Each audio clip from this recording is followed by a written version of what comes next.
নমস্কার, আশা করি আপনারা প্রত্যেকে ভালো আছেন। দর্শক বন্ধু, আজকের ভিডিওটি কর্কট রাশি জাতক বা জাতিকাদের জন্য বিশেষ গুরুত্বপূর্ণ হতে চলেছে। অনেক কষ্টের মাঝেও এখন দাঁড়িয়ে বলতে হয় যে কর্কট রাশির জাতক বা জাতিকাদের সামনে আসতে চলেছে দারুণ একটা সুদিন বা সুখবরের একটা জায়গা। সামনে সুদিন আপনার কেন আসতে চলেছে? আপনার সমস্ত বাধা প্রতিবন্ধকতা কাটিয়ে সামনের দিনগুলো আপনার যে উজ্জ্বল হতে চলেছে সেটার কারণটা কি? আর এখনো কর্কট রাশির জাতক বা জাতিকারা বিভিন্ন সমস্যার মধ্যে রয়েছেন, সেই সমস্যার কারণটাই বা কি? অর্থাৎ ভালো ভালোর কারণটাও বলবো, খারাপ খারাপের কারণটাও বলবো, এবং ঠিক তার পাশাপাশি সামনের দিনগুলো এই যে আপনার পুজোর পরপরই মনে করুন একটা ভালো শুভ সময়ের সূচনা আপনার কিন্তু হতে চলেছে। সেটা কেন? অতি অবশ্যই বলবো, ভিডিওটি সম্পূর্ণটা দেখুন। এই ভিডিওটি আপনার লাইফের গ্রহ সম্পর্কে অনেক কিছু জানিয়ে দিতে চলেছে। ডিটেলস আলোচনা করবার চেষ্টা করব। প্রথমেই বলি, কর্কট রাশির জাতক বা জাতিকাদের লাইফের মোস্ট গুরুত্বপূর্ণ একটা প্ল্যানেট বা গ্রহ, সেটা হচ্ছে দেবগুরু বৃহস্পতি। প্রথমেই যে কথাটা আমি আপনাদের বললাম, সামনের দিনগুলো আপনাদের কিন্তু অতি অবশ্যই ভালো আসতে চলেছে। কেন আসতে চলেছে দেখুন, কর্কট রাশি বা কর্কট লগ্নের জাতক বা জাতিকাদের ভাগ্যটাকে কন্ট্রোল করবে দেবগুরু বৃহস্পতি। আরো যদি আমি ডিটেলসে আলোচনা করি, কোনো রাশি বা লগ্নে নবম হাউস অর্থাৎ নবম ভাব থেকে কিন্তু ভাগ্য বিচার করা হয়। আর আপনার কর্কট রাশি বা কর্কট লগ্ন সাপেক্ষে নবম ভাবের মালিক অর্থাৎ 9th হাউসের হাউস লর্ড দেবগুরু বৃহস্পতি বা জুপিটার। এই সময় দাঁড়িয়ে জুপিটার অবস্থান করছে কোথায়? বৃষ রাশিতে, অর্থাৎ আপনার রাশির বা আপনার লগ্নের একাদশ ভাবে। যদি আমি আরো একটু ভেঙে বলবার চেষ্টা করি, অর্থাৎ আপনার রাশির 11 নম্বর ঘরে দেবগুরু বৃহস্পতি অবস্থান করছে। এই দেবগুরু বৃহস্পতি একটা গ্রহ একাদশ ভাবে অবস্থান করে আছে। এটা আপনার জন্য যে কতটা পজিটিভ সেটা আপনি নিজেরাই জানতে পারবেন না, বা আপনি নিজেরাই জানেন না। একটা শুধু একটু প্রবলেমের কথা বলবো, একটু সমস্যা এখানে দেখা দিচ্ছে। একাদশ ভাবে দেবগুরু বৃহস্পতি শত্রু ক্ষেত্রে গিয়ে অবস্থান করেছে। সঠিক বিচার এবং সঠিক বিশ্লেষণ এটাই কিন্তু একটা মানুষের সফলতা এনে দিতে পারে। তাহলে আপনি যদি এখানে আপনার ভাগ্যটাকে সঠিকভাবে বিচার বিশ্লেষণ করেন, এই সময় দাঁড়িয়ে আপনার ভাগ্য ভাবের মালিক যে গ্রহটা আপনার ভাগ্যটাকে কন্ট্রোল করবে দেবগুরু বৃহস্পতি, একাদশ ভাব। একাদশ ভাবটা কি? একটা জাতক বা একটা জাতিকার সফলতার ঘর, সাফল্যের ঘর। যে কোনো কাজে আপনি সফলতা লাভ করবেন কি লাভ করবেন না, কি বাধা কি বিঘ্ন আসছে, সেটা কিন্তু আপনার অনেকটা একাদশ ভাব থেকে বিচার করা হবে। যেহেতু আপনার ভাগ্য, মনে করুন বৃহস্পতি আপনার ভাগ্যের মালিক, তাহলে ভাগ্যের মালিক যখন সাফল্যের ঘরে বসে আছে, ভাগ্য এবং সফলতা আমার কথাই নয়, আপনার রাশি এবং আপনার লগ্ন সাপেক্ষে আপনার ভাগ্য, অর্থাৎ ভগবানের আশীর্বাদেই আপনার এই ভাগ্য ভাবের মালিক কিন্তু একাদশে অবস্থান করে আছে। এটা হচ্ছে আপনার সৎকর্মের ফল। এইবার তবুও অনেকের ক্ষেত্রে দেখা যাচ্ছে এই যে সফলতাটা আপনারা পাচ্ছেন না, কারণ দুটো। সেটা একটা, আপনার জন্মকুণ্ডলীটা দেখুন, যে আপনার জন্মকুণ্ডলীটা খুলুন, জন্মকুণ্ডলী খুলে দেখুন আপনার জন্মকুণ্ডলীতে এই দেবগুরু বৃহস্পতির অবস্থান কোথায় আছে। কর্কট রাশির জাতক বা জাতিকাদের দেবগুরু বৃহস্পতি জন্মকুণ্ডলীতে অতি অবশ্যই কিন্তু স্ট্রং থাকা চাই। আর কোনো গ্রহ স্ট্রং থাকুক আর না থাকুক, বৃহস্পতিকে কিন্তু সবসময়ের জন্য আপনাকে অ্যাক্টিভ রাখতেই হবে, কারণ সেটা আমাদের ভাগ্য। অনেকে বলতে পারেন ভাগ্য তো পূর্ব পরিকল্পিত অতি অবশ্যই লেখা অতি অবশ্যই থাকে, কিন্তু তার জন্য আমাদের ম্যাপ আছে। আমাদের ম্যাপ বলবে যে আমি পূর্ব জন্মে কতটা আমি কর্ম করেছি এবং এই জন্মে আমি কতটা ভাগ্য নিয়ে জন্মগ্রহণ করেছি, সেটাও কিন্তু আপনার জন্মকুণ্ডলিতে অতি অবশ্যই রয়েছে। গ্রহের অবস্থান সেটা বলবে। ওই জন্য আপনারা আপনাদের জন্মকুণ্ডলিতে দেবগুরু বৃহস্পতির অবস্থানটা দেখুন। যদি দেবগুরু বৃহস্পতি কোন রকম ভাবে অশুভ ভাবে গিয়ে অবস্থান করে আপনার লগ্ন বা রাশির সাপেক্ষে, যদি আপনি দেখেন আপনার দেবগুরু বৃহস্পতি আপনার কর্কট লগ্ন এবং কর্কট রাশির সাপেক্ষেই বলছি, কোন রকম ভাবে আপনি আপনার যদি জন্মকুণ্ডলিতে দেখেন দেবগুরু বৃহস্পতি যদি বৃশ্চিকে অবস্থান করে, ভালো ফল দেবে, মোটামুটি লেট হলেও ভালো ফল দেবে। যদি দেবগুরু বৃহস্পতি যদি মকরে অবস্থান করে, তুলনামূলক আপনি দারুণ রেজাল্ট গেইন করতে পারবেন। তার পাশাপাশি যদি আপনি দেখেন আপনার মিনে গিয়েই যদি আপনি দেবগুরু বৃহস্পতি আপনার জন্মকুণ্ডলিতে যদি এই মিনেই অবস্থান করে, তাহলে তো বলাই বাহুল্য, আপনাকে কেউ আটকাতে পারবে না। যারা দেখবেন আপনার সন্তানের যদি আপনি দেখেন এই নবম হাউসে অর্থাৎ কর্কট রাশি বা কর্কট লগ্ন, আপনার সন্তানের ক্ষেত্রে বলছি, আপনার সন্তানের যদি দেখেন কর্কট লগ্ন বা কর্কট রাশি এবং আপনার 9th হাউসে অর্থাৎ মিনে গিয়ে যদি দেবগুরু বৃহস্পতি অবস্থান করে, তাহলে ইনি কিন্তু বড় হয়ে ইংলিশে কথা বলার একটা দারুণ জায়গা রাখবে। ইংলিশ মিডিয়ামে পড়াশোনা এনাদের ক্ষেত্রে কিন্তু অনেকটাই সফলতা বয়ে নিয়ে আসে, সে বিষয়ে আজ নয়। তাহলে আপনি যদি দেখেন আপনার মিনে গিয়ে যদি দেবগুরু বৃহস্পতি অবস্থান করে, অতি অবশ্যই তুলনামূলক আপনি দারুণ ফল পাবেন।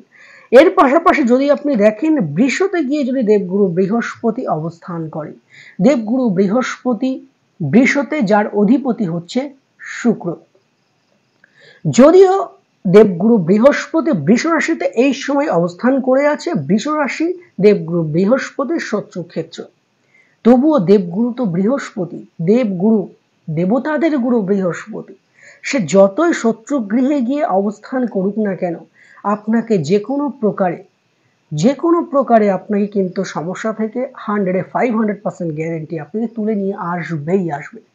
আমি তো মনে করি কর্কট রাশির জাতক বা জাতিকাদের জন্মকুণ্ডলিতে যদি দেবগুরু বৃহস্পতি ভালো থাকে, তাহলে আপনাদের খারাপ সময় কোনো দিনের জন্য আসবেই না। এটা গেল একটা কারণ।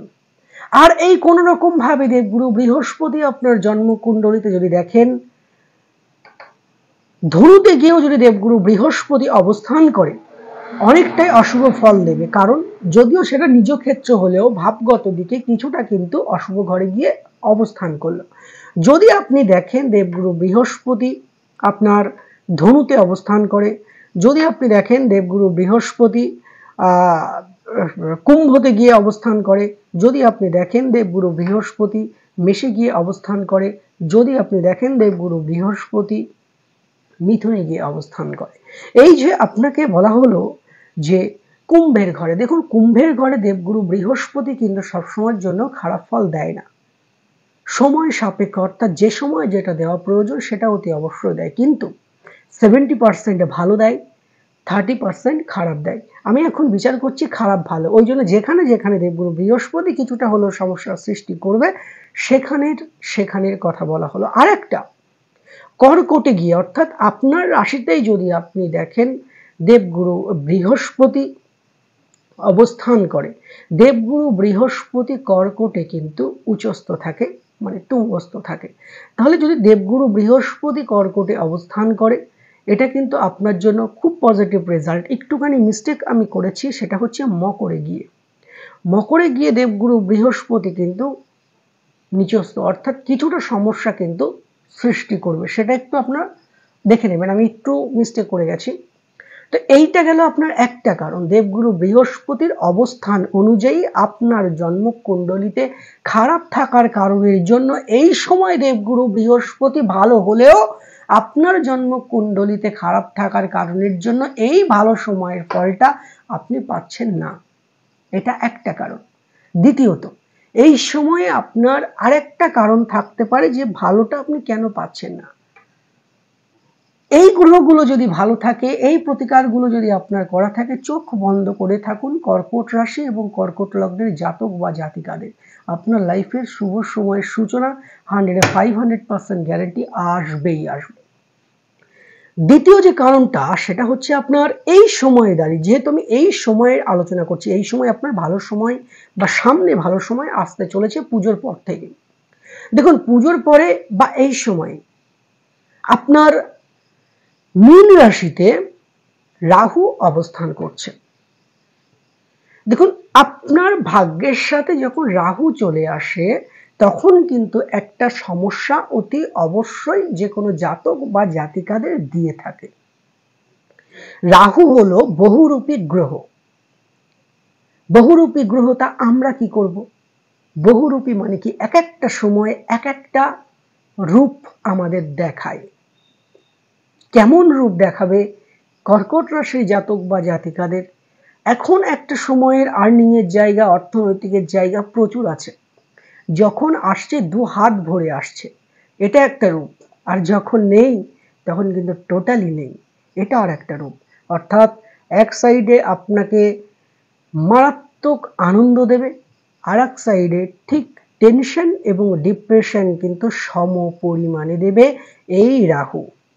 আপনি একটা কাজে নামছেন খুব আনন্দের সহিত, যে কোনো ব্যক্তি, কিন্তু এই রাহু যাদের ভাবের সাথে বা যে ভাবের কাজ করছেন, অর্থাৎ আপনার ভাগ্যের জায়গায় এখন সাথ দিচ্ছে, 2 মাস পরে সাথ দিচ্ছে না, আপ ডাউন, এবং যখন ডাউন যাচ্ছে তখন কিন্তু আপনার মানসিক উদ্বেগ মারাত্মক পরিমাণে কিন্তু বেড়ে যাচ্ছে।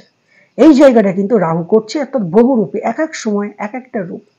হাত আপনার খালি যাচ্ছে না, কাজ আপনার ঠিক হচ্ছে, পরিশ্রম তো করতেই হবে কর্কট রাশি জাতক বা জাতিকাদের, হাত খালি যাচ্ছে না। যদি কেউ আপনাকে জিজ্ঞাসা করে কাজ কেমন হচ্ছে, হচ্ছে, ভালোই হচ্ছে, কিন্তু যতটুকু হওয়ার হচ্ছে না। যেখানে আপনার 2000 টাকা হওয়ার কথা, কাজ হচ্ছে 100 টাকার, কাজ হচ্ছে 200 টাকার, কাজ হচ্ছে 300 টাকার। এই যে আপ ডাউনের জায়গাটা, এটা কিন্তু রাহু সৃষ্টি করছে আপনার 9th হাউসে অবস্থান করে। এই সময় বিশেষ করে আপনার জন্য মোস্ট পাওয়ারফুল দুটো গ্রহের প্রতিকার আপনার প্রয়োজন। যদি আপনার কর্কট রাশি এবং আপনার যদি কর্কট লগ্ন হয়ে থাকে, কোনো জ্যোতিষকে দেখানোর প্রয়োজন নেই। তবে জন্মকুণ্ডলীটা অতি অবশ্যই তৈরি করে নেবেন। জন্মকুণ্ডলী না বের করলে বা না তৈরি করলে, জন্মকুণ্ডলী না বের করলে আপনারা কিন্তু বুঝতে পারবেন না আলটিমেটলি কোন গ্রহটা আপনার জন্মকুণ্ডলীতে খারাপ আছে।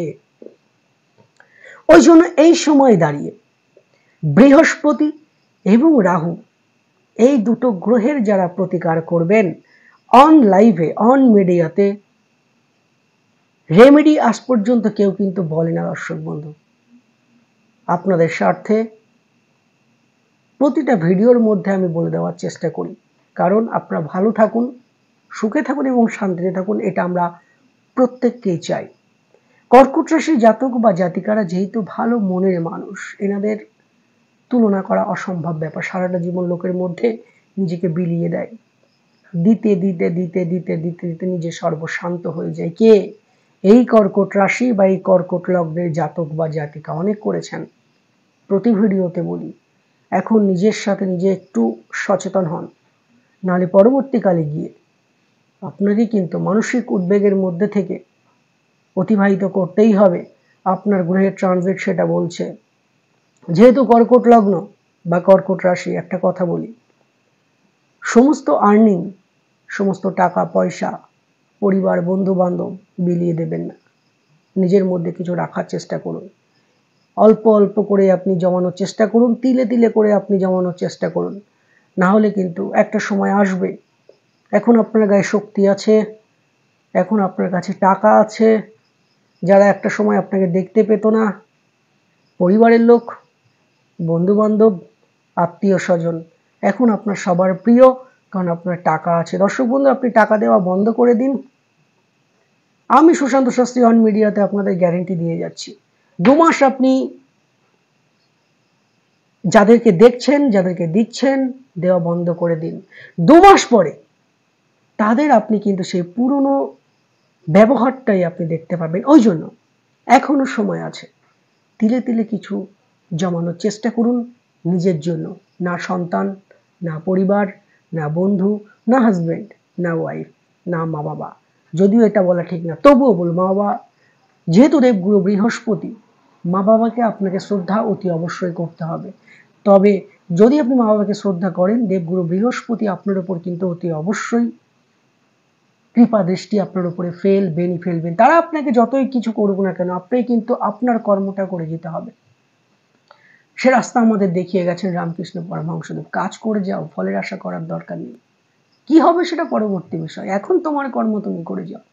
ওরকম যেহেতু আপনার ভাগ্যের সাথে দেবগুরু বৃহস্পতি নিবিড় সম্পর্কের সাথে যুক্ত হয়ে আছে, ওই জন্য গুরুজনদের প্রতি আপনাকে কিন্তু অতি অবশ্যই আরো বেশি ওয়াকিবহাল হতে হবে, সম্মান করতে হবে, মা বাবার প্রতি অতি অবশ্যই ভালোবাসতে হবে।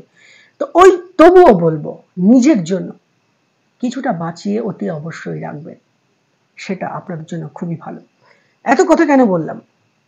কর্কট রাশি জাতক বা জাতিকারা চেষ্টা করুন, আপনার যদি কর্কট রাশি বা কর্কট লগ্ন হয়ে থাকে, বৃহস্পতি এবং রাহু এই দুটো গ্রহকে আপনার জন্মকুণ্ডলিতে সবসময়ের জন্য অ্যাক্টিভ রাখবার চেষ্টা করবেন। অর্থাৎ রাহুর অশুভ প্রভাব যাতে আপনার উপর না পড়তে পারে, আর দেবগুরু বৃহস্পতির শুভ প্রভাব যাতে আপনার উপর পড়তে পারে।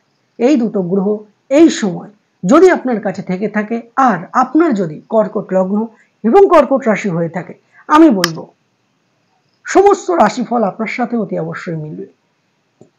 যে সময় আপনাকে বলা হবে আপনার শুভ দিন আসছে, এই রাহু, এই বৃহস্পতি, এই মঙ্গল যদি আপনার জন্মকুণ্ডলিতে ভালো থাকে বা সেই গ্রহের প্রতিকার করা থাকে খারাপ থাকলে, তাহলে সেই ভালোটা অতি অবশ্যই ঘটবে। যাদের ঘটছে না, তাদের জন্মকুণ্ডলিতে আমি যে জায়গাগুলোকে বললাম, ওই জায়গাগুলোকে ফলো করবার চেষ্টা করুন।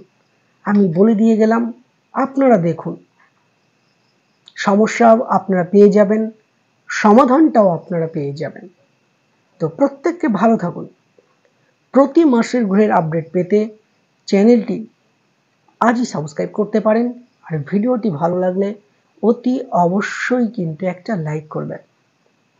অন মিডিয়াতে আপনাদের কর্কট রাশি বা কর্কট লগ্নের জাতক বা জাতিকা যারা রয়েছেন, আমি রেমেডি বলে দিয়ে গেলাম। আপনারা মন্ত্র জপ করতে পারেন, প্রতিকারও করতে পারেন।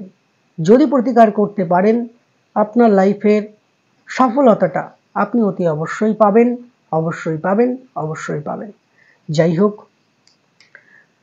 যারা চেম্বারে আসতে চান, সঠিক বিচার অথবা বিশ্লেষণ করাতে চান জন্মকুণ্ডলিটি, ওপরে দেওয়া নাম্বারে 2 থেকে 3 দিন আগে বুকিং করিয়ে তারপরে চেম্বারে আসতে পারেন। প্রত্যেকে ভালো থাকুন, সুখে থাকুন এবং শান্তিতে থাকুন। পরবর্তী ভিডিও আসা পর্যন্ত সবাই ভালো থাকুন। দেখা হচ্ছে নেক্সট যে কোনো একটি ভিডিওতে। নমস্কার।